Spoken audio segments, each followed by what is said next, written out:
Lanjut ke episode 2, mereka mendapatkan surat dari Hail yang mengatakan kalau ia berencana untuk menyelesaikan masalah Sang Yeon sendirian dan meminta pada mereka untuk tidak menyusulnya.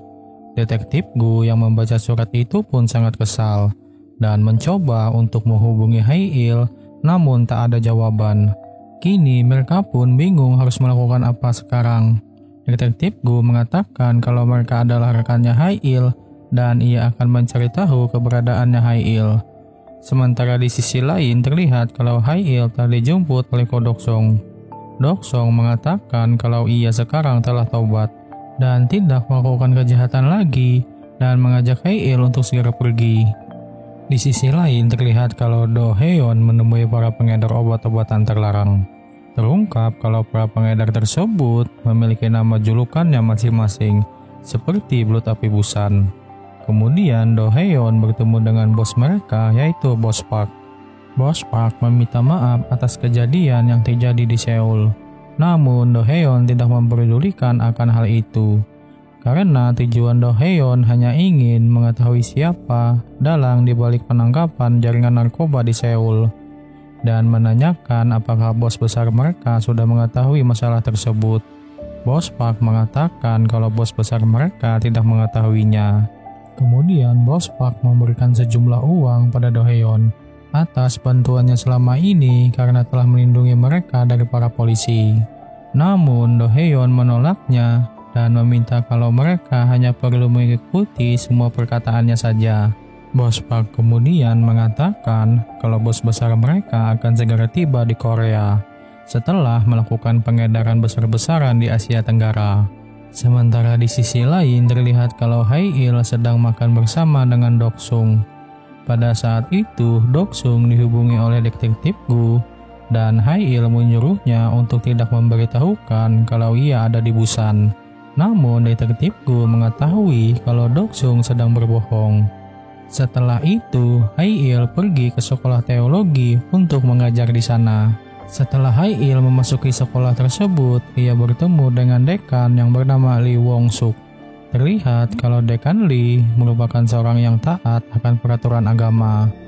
Hail menjelaskan kalau tujuannya mengajar adalah untuk mempertahankan gairah dan meningkatkan kekuatan para calon pastor. Setelah itu, Dekan Lee mulai memperkenalkan Hail pada murid di sana sebagai pengajar baru. Sikap dan tingkah lakunya Hail yang belak-belakan membuat semua murid di sana kaget termasuk Dekan Lee. Setelah perkenalan selesai, terlihat seorang murid bernama Chai Do-woo mencoba mencari tahu Hail. Sementara itu, di kantor polisi Seoul terlihat kalau detektif Gu sedang bertingkah aneh. Sementara Kyung Sun sedang kesal karena asistennya mengatakan kalau mereka tidak dapat membantu Kyung Sun dalam menangani kasus yang menimpanya sekarang. Tak lama setelah itu, seorang polisi mengajaknya ke suatu ruangan untuk menemui seseorang. Ternyata kini Kyung Sun telah dibebaskan dari semua tuduhan berkat bantuan temannya Hail. Pastor itu berterima kasih kepada Kyung Sun karena sebelumnya telah membantunya menyelesaikan misi sebagai belator. Kyung Sun pun mulai bertanya tentang apa itu belator. Pastor itu menjelaskan kalau belator layaknya seorang pejuang yang membela keadilan. Dan belator sendiri merupakan orang-orang terpilih yang dipilih secara langsung oleh Vatikan. Dan kini para belator telah tersebar hampir di seluruh benua. Pastor itu juga menjelaskan kalau Kim Hail telah menjadi belator sejak 4 tahun lalu. Sedangkan untuk para pendukung belator seperti Kyung Sun disebut sebagai Koms. Dan untuk orang-orang yang melindungi belator dan Koms disebut sebagai Fautor. Sementara di sisi lain terlihat kalau ada seorang pria yang meminta gochujang pada seorang pramugari. Ketika pria tersebut mengetahui kalau gochujang sudah habis, terlihat kalau pria tersebut mulai kesal. Namun seketika penumpang di sebelah pria tersebut memberikan gochujang yang diinginkannya. Dan sebagai imbalannya, pria tersebut memberikan sejumlah uang pada penumpang wanita itu. Kembali ke Hail, terungkap kalau ia sekarang mengalami kerusakan pada otaknya. Dokter mengatakan kalau penyakitnya Hail sekarang memang tidak berbahaya. Akan tetapi jika tidak segera diobati, maka penyakitnya akan bertambah buruk. Dokter juga mengatakan kalau penyebabnya kemungkinan Haiil telah terinfeksi virus yang ada di luar negeri. Seketika mendengar hal itu, Haiil pun teringat akan kejadian saat ia menjadi tentara dulu. Setelah itu, Haiil mencoba mencari informasi di distrik hiburan, dan terlihat kalau tempat itu banyak sekali pecandu obat-obatan terlarang. Pada saat itu, Haiil dihubungi oleh Dekan Lee dan memintanya untuk pergi ke kantor polisi untuk menjemput Dowu. Dekan Lee menjelaskan kalau Dowu merupakan seorang murid yang selalu saja membuat masalah. Dan dikarenakan Dekan Lee ingin meringankan bebannya dari Pastor Hong yang selalu menangani masalahnya Dowu, Dekan Lee meminta mulai sekarang Haiil akan merawat Dowu. Di kantor polisi, Dowu sedang diinterogasi dikarenakan ia baru saja berkelahi. Dowu mengatakan kalau ia hanya berusaha mempertahankan dirinya karena mereka bertiga telah memukulinya terlebih dahulu. Dan ternyata Dowu mengaku kalau ia adalah seorang pastor muda. Tak lama setelah itu Haiil datang. Haiil menjelaskan kalau ia merupakan seorang pengajar di sekolah teologi dan Dowu merupakan muridnya. Mereka semua yang mendengar hal itu pun kaget setelah mengetahui kalau Dowu adalah seorang murid. Beruntung berkat bantuannya Haiil, Dowu dapat dibebaskan. Haiil menegaskan kalau ia sedikit marah karena Dowu berpura-pura menjadi seorang pastor walaupun Dowu berkelahi untuk membela seorang difabel. Setelah itu terlihat seorang wanita bernama Go Jayong yang sedang bertemu dengan kekasihnya bernama Oh Sang-man. Ia kesal pada kekasihnya karena bos dari kekasihnya tersebut membatalkan untuk mentraktir mereka makan. Sementara di sisi lain terlihat kalau pria Go Chujang sedang makan di sebuah kedai makanan. Tak lama setelah itu para kelompok pengedar yang dipimpin oleh bos Park tiba di sana. Ketika mereka melihat pria Go Chujang, mereka segera memberi hormat padanya. Dan ternyata pria Go Chujang tersebut bernama Kim Hong Sik, yang sekaligus bos besar dari para pengedar obat-obatan terlarang. Hong Sik kesal pada anak buahnya karena telah membuat keributan di tempat itu dan memintanya untuk merahasiakan kedatangannya di Korea. Setelah itu terlihat beberapa polisi yang dipimpin oleh detektif Hyun mendatangi markasnya Hong Sik.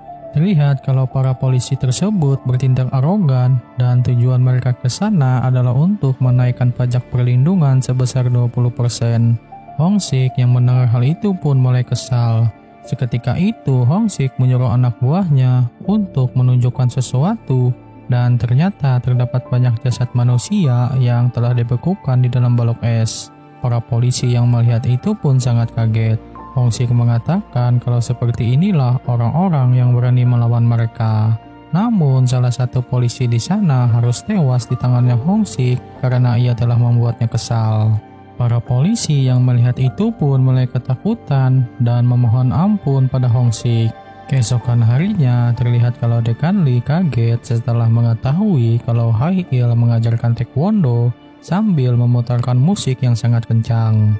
Sementara di sisi lain terlihat kalau detektif Gu masih saja bertingkah aneh.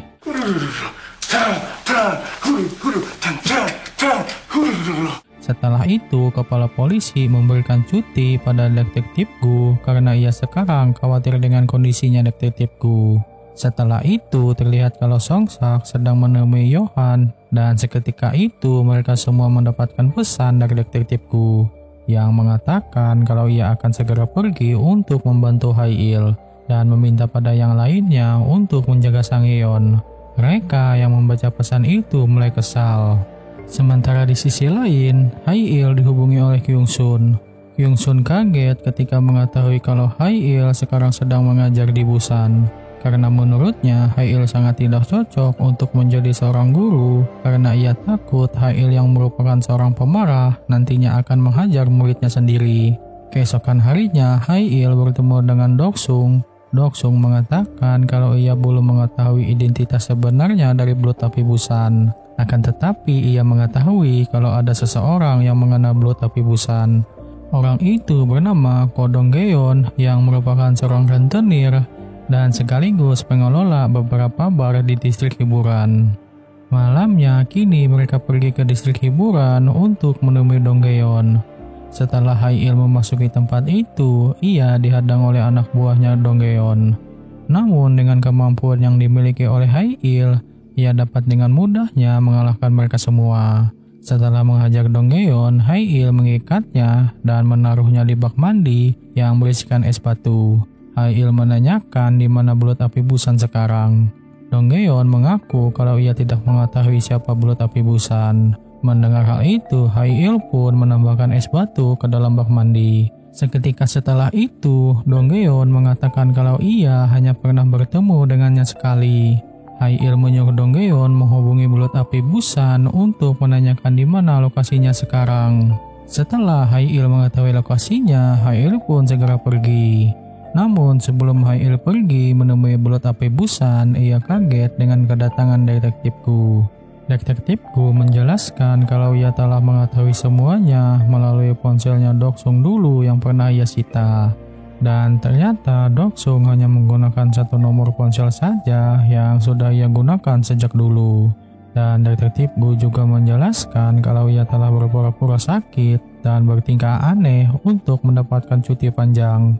Hail meminta detektif Gu untuk segera pulang ke Seoul. Namun detektif Gu menolaknya. Di perjalanan, mobilnya Doksung tiba-tiba monggok. Doksung meminta detektif Gu dan Hail untuk mendorong mobilnya. Dengan terpaksa, mereka pun mendorong mobilnya. Namun setelah mendorongnya beberapa langkah, ternyata mereka telah sampai. Hail yang mengetahui kalau ia telah dikerjai pun cukup kesal dibuatnya. Namun Doksung mengatakan kalau mereka tidak boleh berteriak karena para pengedar itu sedang ada di dalam.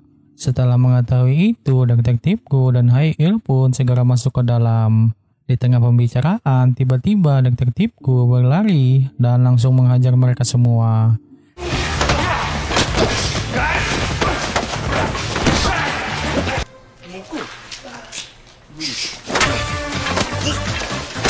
Sementara di luar terlihat kalau sekelompok polisi telah tiba di tempat itu. Kembali ke Hail, terlihat dengan mudahnya Hail mengalahkan mereka semua. Setelah mereka berhasil menangkap belut api Busan, Hail menanyakan siapa bos besar mereka. Namun belut api Busan mengatakan kalau ia lebih memilih mati dibandingkan memberitahukan bos besarnya pada kedua orang yang tidak ia kenal. Tak lama setelah itu, tiba-tiba sekelompok polisi yang dipimpin oleh Jaeyong mengepung mereka. Hail menjelaskan kalau mereka bukanlah orang yang jahat. Akan tetapi, Jaeyong tidak percaya dan mengatakan kalau mereka juga ditangkap.